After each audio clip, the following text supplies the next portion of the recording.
साल बनता हुआ नजर आ रहा है। बता दें कि न्यूरोसर्जन के द्वारा एक युवक की जान बचाई गई। वह युवक ट्रेन की चपेट में आ गया था, जिससे उसकी सर्जरी कर उन्होंने उसकी जान बचाई। डॉक्टर द्वारा मरीज की जान तब बचाई गई जब उसके परिवार का कोई भी सदस्य वहां मौजूद नहीं था। कहते हैं डॉक्टर भगवान का रूप होते हैं। इस वाक्य को चरितार्थ किया है मथुरा के न्यूरोसर्जन डॉक्टर विभोर पटेरिया ने। डॉक्टर जिंदगी और मौत के बीच जूझ रहे मरीज का न सिर्फ इलाज करते हैं बल्कि उन्हें एक नया जीवन भी देते हैं। अभी कुछ दिन पहले बिहार के चंपारण के रहने वाले इस्तेमाम उम्र 19 वर्ष दिल्ली में रह रहे अपने पिता के पास गुजरात से ट्रेन से जा रहे थे। तभी मथुरा से जैसे ही ट्रेन पार हुई, वैसे ही ट्रेन ने अपनी रफ्तार पकड़ी। तभी गेट पर खड़े इस्तेमाम ने अपना सिर गेट से बाहर निकाला। तभी उनका सिर पोल से टकरा गया। पोल से टकराने के बाद वह पीछे गिर गए। आनंद फानन में उनके साथ आए हुए मित्रों ने उनको भास्कर हॉस्पिटल मथुरा में भर्ती कराया। उसकी हालत बहुत गंभीर थी। न्यूरोसर्जन डॉक्टर विभोर पटेरिया ने उनका तुरंत इलाज शुरू किया और उनको एक दिन वेंटिलेटर पर रखा। मरीज के साथ उसका कोई भी परिवारीजन नहीं था, लेकिन मरीजों के प्रति सहृदय एवं भावनात्मक रूप से जुड़े हुए डॉक्टर विभोर पटेरिया ने उनका तत्काल इलाज किया और ब्रेन सर्जरी की। इलाज के कुछ दिन बाद ही उनकी रिकवरी होने लगी।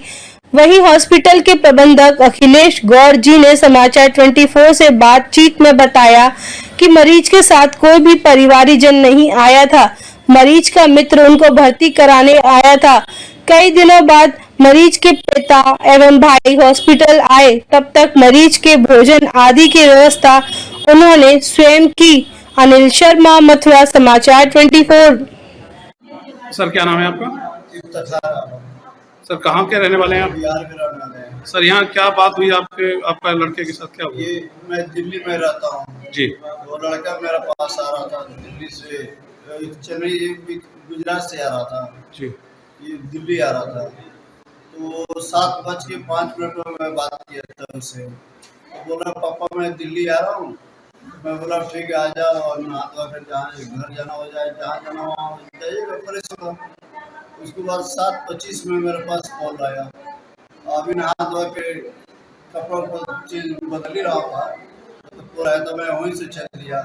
और लड़का जो एक मेरे गांव का था, तो उसके पास कोई सहारा नहीं था, नहीं पैसे था, नहीं कुछ था। वो इसे अब दूसरा हॉस्पिटल लेकर गए तो उसको वहाँ पे एडमिशन नहीं हुआ। यहाँ भारतीय हॉस्पिटल में लाए तो यहाँ ये पोजिशन देख कर ये सब लोगों ने अपने एडमिशन कर लिया, ट्रीटमेंट करते रहा। मेरे पास फोन किया तो करेगा भैया पैसे नहीं है। मैं बोला ट्रीटमेंट कराओ, मैं बात करता हूँ, पैसे मेरे पास भी नहीं है। ये लोग ट्रीटमेंट करते रहा, रुके नहीं बच्चे के पोजीशन देखकर। और जहाँ तक वहाँ तक हुआ ये लोग सहूलत बच्चे के साथ करते रहे। उसके बाद आए तो अपने हालात में 2-3 घंटे बाद देखा तो बहुत सीरियस था। ये लोग सर से मैं बात किया तो पोजीशन ऐसा ऐसा था। जैसे कि वो यहाँ जैसे ही इनको यहाँ एडमिट किया था तो वो बताया कि वो वेंटिलेटर पर थे और एक दिन वो यहाँ वेंटिलेटर पर भी रहे थे। उसके बाद फिर उनको जो है पूरा ट्रीटमेंट आईसीयू के माध्यम से चल रहा है। तो अब कितना फायदा है, कितना लाभ मिला है और किस प्रकार से हॉस्पिटल का आपका सहयोग हुआ है, किस प्रकार से? सर ये डॉक्टर से लेकर यहाँ जो भी इंचार्ज हमें बहुत सल्यूट कर रहे हैं और मेरा बच्चे के भी खाना पीना सब ये लोग खिला रहे हैं, तो इससे कोई दिक्कत नहीं है। अब ये लोग भगवान से प्रार्थना करते हैं। ये बच्चे गरीब आदमी के बच्चा है, जहाँ से जहाँ होगा इनको की मदद किया जाएगा। अब कैसी स्थिति है? ठीक है, अभी चल फिर रहे हैं? नहीं, अपने हाथों से थोड़ा खड़ा करा के घूम रहे हैं। अच्छा, चला रहे हैं उसको। डॉक्टर साहब क्या नाम है सर आपका? मेरा नाम डॉक्टर विभोर पटेरिया है। मैं न्यूरो सर्जन हूँ भास्कर हॉस्पिटल मथुरा में। जी सर, ये बताइए कि अभी अभी यहाँ एक ब्रेन सर्जरी आपने की है और उस व्यक्ति की ब्रेन सर्जरी की है जो बिहार से अपने गांव अपने पिताजी से मिलने जा रहे थे। क्या कंडीशन है सर उनकी, और जब वो यहाँ आए थे कैसी स्थिति थी और अब इस समय क्या स्थिति है सर? मोहम्मद इस्तेमाम 19 साल की उम्र मरीज, जैसे मुझे इन्फॉर्म किया गया कि हमारी इमरजेंसी में आए, सिर में काफ़ी गंभीर चोट लग गई थी। तो जब हमने मरीज को एग्जामिन किया, मरीज की हालत बहुत ही गंभीर थी और उसको वेंटिलेटर की ज़रूरत थी। सांस मरीज की खुद ले नहीं पा रहा था। हमने मरीज को तुरंत ही सब पहले स्टेबलाइज किया, फिर हमने उसको सीटी स्कैन पे शिफ्ट किया। जब हमने सीटी स्कैन में देखा काफ़ी बड़ा ब्रेन हेमरेज हो चुका था और जो ये हड्डी जो स्कल की हड्डी थी वो पूरी अंदर धंस चुकी थी और उससे ब्रेन मैटर भी बाहर आ रहा था। लेकिन हमने देखा कि मरीज के साथ कोई भी उसके परिवार का कोई परिवार का आदमी नहीं था, उसके मित्र ही उसको लेके आया था। हमने उसको समझाया कि तुम्हारे जो मरीज को है काफ़ी ज़्यादा ब्रेन ब्लीडिंग हो चुकी है, इसको अर्जेंट सर्जरी की ज़रूरत है। तो हमने उससे कंसेंट की बात की तो उसने हमसे कहा कि सर हम तो इसके रिश्तेदार है नहीं हैं और कैसे कंसेंट दे दें। फिर हमने उससे प्रॉपर समझाया कि इसके पास मैक्सिमम 2-2.5 घंटे में और खून का थक्का बढ़ सकता है और मरीज की जान जाने का काफ़ी खतरा है। और अभी जब मरीज पहले से ही वेंटिलेटर की अवस्था में आ चुका है, जो हमारी न्यूरो सर्जरी की भाषा में कहते हैं पेशेंट का sensorium M2 E1 M2 V1 था, हमने तुरंत ही इंटरवेट किया, वेंटिलेटरी सपोर्ट दिया, स्टेबलाइजेशन वगैरह सीटी स्कैन किया। जैसे कि मरीज के हमने पापा जो बिहार में थे, हम लोगों ने उनसे बात की और बात करके उन्होंने कहा कि सर जब बिल्कुल सर्जरी का रिक्वायरमेंट है आप सर्जरी प्रोसीड कीजिए और पैसों का कोई टेंशन नहीं लीजिए।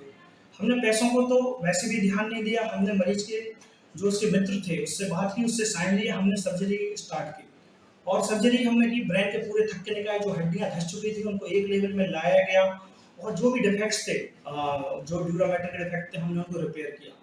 अगले दिन ही मरीज वेंटिलेटर से बाहर हो चुका था और मरीज में अपने आप रिस्पॉन्स आने लगा था। साथ से जब उनका मरीज के पापा 2 से 3 दिन बाद आए, उन्होंने देखा कि मरीज अब स्टेबलाइज हो चुका है और धीरे धीरे मरीज 7 से 8 दिन में आंखें भी खुलने लगा था। आज मरीज अपने आप खाना खा रहा है, चल रहा है, अपने रिश्तेदारों को पहचान रहा है और 1-2 दिन में हम उसको डिस्चार्ज करने का प्लान कर रहे हैं। अच्छा डॉक्टर साहब ये बताइए, जैसे कि उनको जो है जैसे वो ट्रेन से जैसे टकराए और यहाँ तो उन्हें उनका मित्र जो यहाँ पर लाया था, उस समय उनकी स्थिति बहुत खराब थी और ये बहुत बड़ी ब्रेन सर्जरी आप मथुरा में आपके द्वारा की गई है। सर इसमें इस समय उनकी स्थिति कैसी है? अभी मरीज काफी अच्छा हो चुका है, जो धीरे धीरे उसमें ग्रेजुअली जैसे हमने सर्जरी की